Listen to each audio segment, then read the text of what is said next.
পবিত্র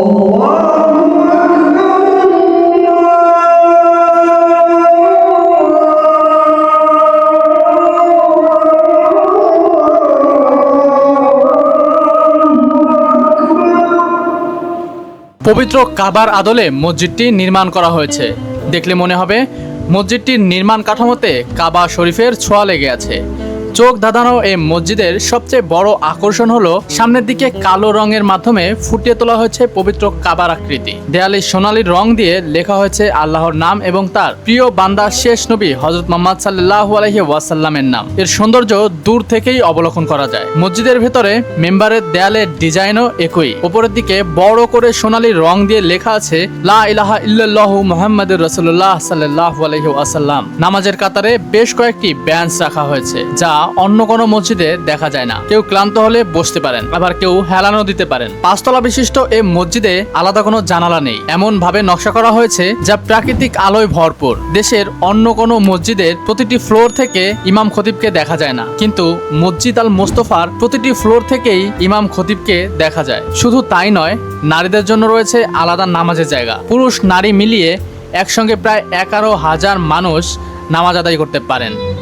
নান্দনিক ডিজাইনের কারণে এটি এখন শুধুমাত্র মসজিদ নয়, পরিণত হয়েছে পর্যটন কেন্দ্রে। দেশের বিভিন্ন এলাকার বিপুল সংখ্যক মানুষ প্রতিদিন দেখতে আসেন এ মসজিদের অপরূপ সৌন্দর্য। মসজিদের চারপাশে 4টি খেজুর গাছ লাগানো আছে, যার কোনোটিতে খেজুরও দেখা যায়। রয়েছে চোখ জোড়ানো পানির ফোয়ারা। দর্শনার্থীরা বিমোহিত হয় এর গঠন কাঠামো আর চারপাশের সবুজে ঘেরা প্রাকৃতিক ছোঁয়ায়। মসজিদ আল মোস্তফায় রয়েছে 2টি চলন্ত সিঁড়ি, লাগানো হয়েছে চমৎকার ঝাড়বাতি। চীন থেকে আনা হয়েছে মেঝেতে বিছানোর কার্পেট, লাগানো হয়েছে উন্নত মানের সাউন্ড সিস্টেম। সেন্ট্রাল এয়ার কন্ডিশনের মাধ্যমে শীতল রাখা হয় মসজিদ। আকর্ষণীয় করে তৈরি করা হয়েছে মসজিদের অজুখানা, যেখানে রয়েছে বেশ কয়েকটি বেসিন। যারা গাড়ি নিয়ে নামাজে আসেন তাদের জন্য রয়েছে স্বস্তি, কারণ মসজিদের নিচে বিশাল পার্কিং, যেখানে 105টি গাড়ি রাখা যায়। জনশ্রুতি রয়েছে মসজিদ আল মোস্তফার নির্মাণ খরচ 300 কোটি টাকারও বেশি। সুউচ্চ বিশেষ ধরনের একটি গম্বুজ রয়েছে, যার রং সোনালী। গম্বুজ ও পাশে থাকা বিশাল উচ্চতার মিনারের কাজ এখনো শেষ হয়নি। গম্বুজ ও মিনারটি মসজিদের সৌন্দর্য আরো বাড়িয়ে দিয়েছে। রাতে যখন মসজিদের সব বাতি জ্বলে ওঠে, তখন তৈরি হয় বিমুগ্ধ এক অপার্থিব পরিবেশ, যে পরিবেশ মানুষকে উদ্বুদ্ধ করে সৎ পথে চলতে, সততা আর বিবেক দিয়ে নতুন জীবন গড়তে। বন্ধুরা, আমরা এখন নতুন বাজার থেকে একটি রিক্সা নিয়ে 100 ফিট রোড হয়ে যাচ্ছি ইউনাইটেড সিটিতে অবস্থিত দেশের অন্যতম একটি সুন্দর এবং ব্যয়বহুল মসজিদ আল মোস্তফাতে। বন্ধুরা, দেখতে পাচ্ছেন রাস্তা থেকেই কিন্তু আমি দেখতে পাচ্ছি দূরে যে মসজিদটি রয়েছে, ওই মসজিদেই আমি মূলত যাব। এবং উপরে সোনালী রঙের একটি গম্বুজ রয়েছে, সেটিকে এখন বিকেলের আলোতে বেশ চকচক করতে দেখা যাচ্ছে। এবং পাশে থাকা যে মিনারটি রয়েছে, এই মিনারটিও কিন্তু বেশ ভালোভাবেই দেখা যাচ্ছে। এটাকে মূলত মক্কার আদলে করা হয়েছে, যে কারণে দূর থেকে দেখতে একদমই মক্কা শরীফের মতো দেখা যাচ্ছে।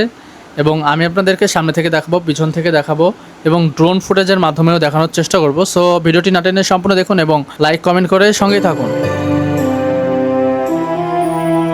বন্ধুরা, আমরা মসজিদের সামনে 100 ফিট রাস্তায় নেমেছি এবং রাস্তার অপোজিট সাইডে এই মসজিদটি একদম রাস্তার কোল ঘেঁষেই কিন্তু নির্মিত হয়েছে, যে কারণে আসলে প্রত্যেকের নজরেই এই মসজিদটি পড়ে। এবং ইউনাইটেড গ্রুপ এই মসজিদটিকে একদম আধুনিকতার ছোঁয়ায় খুবই দারুণভাবে নির্মাণ করেছে। মসজিদের ভিতরে প্রবেশের জন্য 2টি রাস্তা আছে। একটা মেইন রোড থেকে আসলে ওই পাশ দিয়ে একটা রাস্তা আছে, আর এই ভিতর পাশ দিয়ে একটা রাস্তা আছে। সো আমি এই পাশ দিয়ে যাচ্ছি।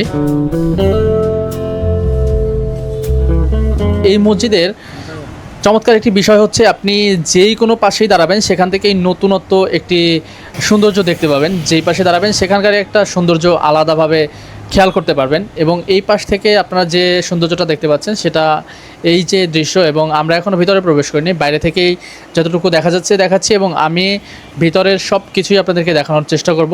সো ভিডিওটি না টেনে সম্পূর্ণ দেখুন এবং যদি নতুন হয়ে থাকেন আমার চ্যানেলে, তাহলে অবশ্যই চ্যানেলটিকে সাবস্ক্রাইব করে রাখবেন। সো চলুন আমরা দেখতে থাকি ভিতরের অংশ এবং বাইরের অংশ সব ধরনের সৌন্দর্য। বন্ধুরা, মসজিদের একদম সামনে সুন্দর একটি বসার জায়গা আছে এবং বসার জায়গার পাশ দিয়ে দারুণভাবে একটি ফুলের বাগান করা হয়েছে। সেখানে বিভিন্ন রঙের ফুল গাছও লাগানো আছে। সো এখানে আসার পরে আপনার এর পরিবেশটা দেখার পরে আসলেই বেশ ভালো লাগবে। আমরা এখন মেইন গেট দিয়ে ভিতরে প্রবেশ করতেছি এবং ভিতরে প্রবেশের গেটটিও কিন্তু বেশ চমৎকারভাবেই করা হয়েছে। আর এ পাশ দিয়ে আপনি প্রবেশ করে উপরে যেতে পারবেন। আর এখানে বেশ কিছু র্যাক আছে যে জায়গাতে আসলে স্যান্ডেল রাখতে হয়। অনেকগুলো র্যাক আছে, একসাথে অনেক স্যান্ডেল আসলে এখানে রাখা যায়। স্যান্ডেলগুলো এখানে রেখে সামনে নিচে যাওয়ার একটা সিঁড়ি আছে। উপরে যাওয়ার জন্য এই পাশে একটি দেখতে পাচ্ছেন লিফট আছে। আর এই পথ দিয়ে আসলে নিচে নামবেন সিঁড়ি দিয়ে। এখানে কিন্তু অনেক বড় একটি স্পেস রয়েছে এবং লাইটিংগুলো দেখুন জাস্ট কি দারুণভাবে করা হয়েছে। প্রত্যেকটা জায়গাতে এখানে আসলে আধুনিকতার ছোঁয়া দিয়েছে, খুবই চমৎকার। এবং এই যে হচ্ছে সম্পূর্ণ অজুখানা এবং এই পাশটিতে হচ্ছে ওয়াশরুম। অজু করার জায়গাটি খুবই সুন্দর করেছে আসলে। অজুখানা থেকে বের হয়ে মূল মসজিদের ভিতরে এখন আমরা প্রবেশ করছি এবং মূল মসজিদের ভিতরটি দেখুন জাস্ট মানে চোখ জুড়িয়ে যাবে। এই জায়গা আসার পরে আপনার চোখটা জুড়িয়ে যাবে, কারণ এখানে যে সুন্দর পরিবেশ এবং যে সুন্দর সুন্দর করে নকশা করা হয়েছে মসজিদটির, সেটা দেখলে আসলে যে কেউই মুগ্ধ হবে। এবং এই যে হচ্ছে গম্বুজের ভিতরের অংশটা, এবং গম্বুজের ভিতরে একদম উপরের দিকে হচ্ছে একটু নীল রঙের এবং তারপরে হালকা নীল এবং নিচে একটু গাঢ় নীল রং করা হয়েছে। কিন্তু কেন করা হয়েছে সেটা আসলে আমার সেভাবে জানা নেই, তবে এটি সম্পূর্ণ খুব সম্ভবত হচ্ছে 4 তলা বিশিষ্ট একটি মসজিদ। এখানে প্রায় 11,000 মানুষ একসঙ্গে নামাজ পড়তে পারে এবং নারী এবং পুরুষ মিলিয়ে নারীদের জন্য আলাদা কক্ষ রয়েছে এবং নিচতলায় খুব সম্ভবত আপনাদেরকে দেখানোর চেষ্টা করব।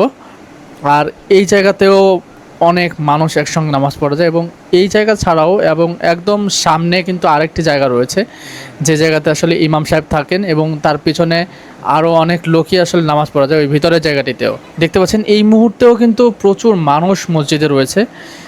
আজকে শুক্রবার, তাই মসজিদে মানুষ অনেক আজকে দেখতে পাচ্ছি। এবং পাশ থেকে শুনলাম এখানে বিবাহ পড়ানো হচ্ছে আসলে, যে কারণে আসলে মানুষগুলো আসলে একটু বেশি দেখা যাচ্ছে। আর দূরে যে জায়গাটি দেখা যাচ্ছে ওই জায়গাতে আসলে ইমাম সাহেব থাকেন এবং সেখানে কিন্তু খুব সুন্দর করে লেখা আছে লা ইলাহা ইল্লাল্লাহু মুহাম্মাদুর রাসূলুল্লাহ, সেটি সোনালী অক্ষরেই লেখা এবং ওই জায়গাটিও কিন্তু বেশ সুন্দর নকশা করা হয়েছে। এখানে এসে শুনলাম প্রতি শুক্রবারই নাকি কারো না কারো বিবাহের একটি আয়োজন থাকে এই মসজিদে এবং প্রত্যেকটি বিয়েতেই খুরমা খেজুর ছিটানো হয়। মসজিদের ভিতরে যেন দিনের আলো ঠিকঠাকভাবে প্রবেশ করতে পারে, যেই কারণে আসলে দেখতে পাচ্ছেন মসজিদটির চারপাশেই কিন্তু গ্লাসের ব্যবস্থা রাখা হয়েছে। বন্ধুরা, বাইরের পাশে এই জায়গাটিতে একটি চলন্ত সিঁড়ি রাখা হয়েছে যেটা দিয়ে আসলে মানুষজন উপরে উঠতে পারে। বাংলাদেশের তেমন কোনো মসজিদ নেই যেখানে আসলে এমন চলন্ত সিঁড়ির ব্যবস্থা রাখা হয়। এই মসজিদটির সব জায়গাতে সব কিছুতেই একটু আধুনিক, একটু অন্যরকম করার চেষ্টা করেছে। সিঁড়িটি কিন্তু এই মুহূর্তে বন্ধ আছে, কারণ এখন নামাজের কোনো ওয়াক্ত না বা জুম্মার দিন। তবে আসরের সময়, আমি এখন বিকেলবেলা এসেছিলাম, জুম্মার সময় হয়তো এই সিঁড়িগুলো সচল করে দেওয়া হয় এবং এই জায়গা দিয়েও কিন্তু ভিতরে প্রবেশ করা যায়। এইখান থেকেও মসজিদের ইমাম সাহেবকে দেখা যায়। এটা কিন্তু বেশ ভালো একটি ব্যাপার যে মসজিদের প্রত্যেকটা তালা থেকেই, প্রত্যেকটা জায়গা থেকেই কিন্তু ইমাম সাহেবকে দেখা যায়। সবই লক্ষ্য আসলে। এপাশেও একটি দরজা আছে, বেশ কয়েকটি দরজা কিন্তু এই মসজিদটিতে রয়েছে। এই চলন্ত সিঁড়ির পাশ দিয়ে এদিক দিয়েও কিন্তু মেইন মসজিদের ভিতরে প্রবেশ করার একটি দরজা রয়েছে, তবে এই দরজাটি সবসময় খোলা থাকে না। যখন মানুষ অনেক বেশি হয় তখন হয়তো এই দরজাগুলো খোলা থাকে। বন্ধুরা, আপনারা চাইলে এই জায়গাতে 11,000 মানুষের সঙ্গে এসে একদিন জুম্মার নামাজ আদায় করতে পারেন। আর এখানে আসতে হলে আপনাকে একটা কাজ করতে হবে, সেটা হচ্ছে আপনি বাংলাদেশের যে কোনো প্রান্ত থেকে প্রথমেই ঢাকায় আসতে হবে এবং ঢাকার গুলশান নতুন বাজার ভাটারা থানার সামনে থেকে একটা রিক্সা নেবেন। রিক্সায় মাত্র 20 থেকে 30 টাকা ভাড়া নেবে এই জায়গাতে আসার জন্য এবং রাস্তায় নামবেন। রাস্তা থেকেই আপনি দেখতে পারবেন এই মসজিদটার সৌন্দর্য। সো দেরি না করে যে কোনো একদিন শুক্রবারে চলে আসুন জুম্মা নামাজ আদায় করার জন্য। আমার পরবর্তী ভ্রমণের ভিডিও পেতে চ্যানেলটিকে সাবস্ক্রাইব করে রাখুন।